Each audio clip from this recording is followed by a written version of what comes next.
On se retrouve donc pour l'avant-dernier Fantasy Booking. Bianca Belair qui fait donc face à Asuka. Oui, on l'a vu, hein, Asuka, Bianca Belair. Et donc, qu'est-ce que j'ai pu concocter dans ce Fantasy Booking? Alors, nous arrivons... Alors, bien sûr, lors de cette rivalité, on va garder le fait que Asuka ait remporté l'Elimination Chamber match. Et finalement, eh bien, tout simplement, on va aussi garder le fait... eh bien, qu'il y ait cette fameuse substance bleue qui a coulé du visage de la bouche suite au fait que Carmella avait affronté Asuka. Enfin, affronté Bianca Belair. Voilà, tout simplement. On garde rien. Alors, je crois que c'est Bianca Belair ou Asuka, enfin l'un ou l'autre. On ne garde, voilà, on ne change rien par rapport à ça. On va directement aller au 27 février 2023. Et finalement, Bianca Belair, elle comprend pas. Elle comprend pas parce que finalement, elle se trouve très étrange. Parce que, il faut quand même rappeler qu'elle l'a affronté pour les Damage Control, et elle veut savoir, elle veut comprendre. Et à ce moment-là, elle regarde, elle dit...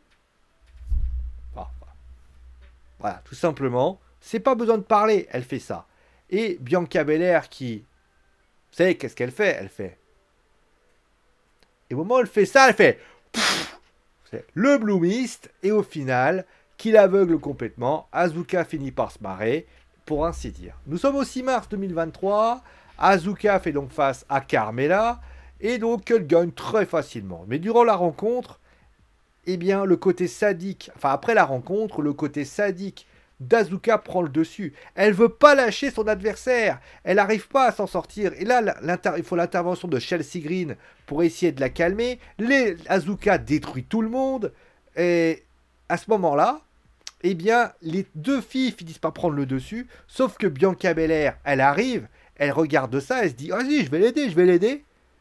Mais au final, elle est comme ça, et elle fait, t'as essayé de m'envoyer du Blue Mist la semaine dernière? Ben, non. Non. J'interviens pas. Tout le public ne comprend pas ce qui se passe, mais intervient pas. Alors, juste pour précision, parce que je sais que certains vont quand même dire elle fait un heel turn. Non, non, c'est pas ce que j'ai dit. Elle n'intervient pas parce qu'il y a le Blue Mist la semaine dernière. Au début, Bianca Belair, vous allez voir d'ailleurs par la suite comment je me suis débrouillé pour qu'il n'y ait pas de heel turn. Parce que oui, la stipulation disait qu'il ne faut pas le faire. Le 13 mars 2023, Bianca Belair fait donc face à Chelsea Green. Les rôles sont inversés. Bianca Belair remporte le match, mais Carmella et Chelsea Green s'en prennent à la championne. Mais à la différence près que Asuka arrive, alors au début elle n'a pas trop envie, mais elle finit par aider la championne. Mais c'est du vice, parce que finalement elle essaie de réenvoyer un Blue Mist sur Bianca Belair, sauf que c'est Carmella qui le prend, et la bagarre reprend avec sa challengeuse, il faut des officiels pour les calmer. Adam Pearce, très pervers comme il est, hein, petit coquinou, eh bien décide de faire un match par équipe, Bianca Belair Asuka contre Carmella et Chelsea Green. Et ce match, vous savez... c'est compliqué. C'est compliqué parce que les deux ne s'entendent pas du tout. Les deux exécutent des blind tags, alors des tags level comme on le dit. Et au final, il va se passer que, au bout d'un moment, Bianca Belair veut faire un changement. Elle veut faire un changement, mais elle n'y arrive pas au début. Vous savez, quand elle rampe, etc., etc. Sauf que à ce moment-là, elle réussit à écarter Chelsea Green. Sauf que à ce moment-là, Bianca Belair apparaît et veut lui faire le tag. Et là, elle fait... elle lui remet l'Blue Mist dans la gueule. Et là, à ce moment-là, Carmella et Chelsea Green en terminent avec le match. Après le match, Asuka se barre de la situation. Bianca Belair, elle regarde ça alors que Asuka commence à partir.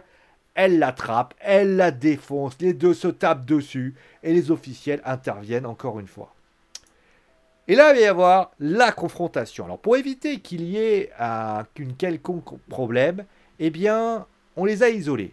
Vous savez, on a fait les fameux trucs avec Riddle et Seth Rollins, chacun sur les côtés. Et là, Michael Cole commence à leur poser des questions. Et là, les deux, ils argumentent du côté de WrestleMania. Asuka explique notamment que, pour ainsi dire, elle a changé. Désormais, il faut Asuka et désormais aussi Kana.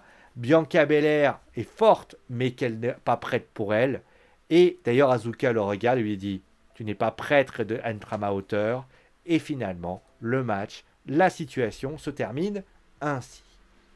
Voilà ce que j'avais à dire dans cette rivalité. Alors, vous avez vu, hein, c'est une rivalité un peu plus courte, puisque j'ai gardé ce qui s'est passé au début, sauf que en réalité, j'ai voulu jouer sur le côté Blue Mist. Parce que ce côté Blue Mist, la WWE a pas joué dessus, et notamment le côté un peu sadisme de d'Azuka, mais sans aller jusqu'à l'excès.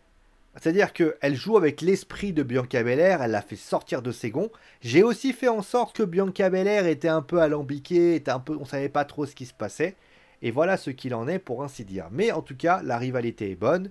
Dites-moi ce que vous en pensez, portez-vous bien. On se retrouve bien sûr pour la dernière rivalité, Roman Reigns contre Cody Rhodes, pour ainsi dire. Allez, prenez soin de vous, amusez-vous bien, et ciao les amis.